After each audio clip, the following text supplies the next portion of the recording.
السلفي ما يثير الفتن على السلفيين، بل السلفي هو الذي يهدئ الناس وقت الفتن. والله أنك تظهر أنك مفتون للناس وتشرح نفسك أنك مفتون وأنك مسابق لأهل العلم وغير مبالٍ بأهل.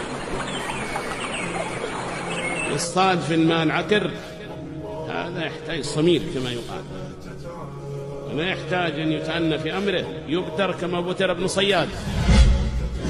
فلنا مرجعية نرجع إليها، ولنا علماء لله الحمد يفندون لنا هذه الشبه وهذه الفتن وينصحون نصحا يجد محله في القلوب. اللهم احكم بيننا وبين أصحاب الواتساب الذين شوهوا الخير.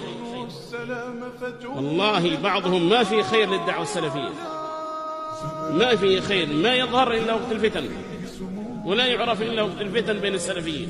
مش دخلت يا فضولي؟ كلما أوقدوا نارا للحرب أطفأها الله.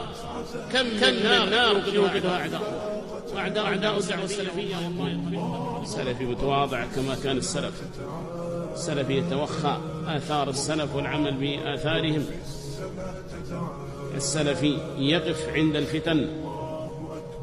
عند الفتن ويخاف على نفسه منها، ما هو يقحم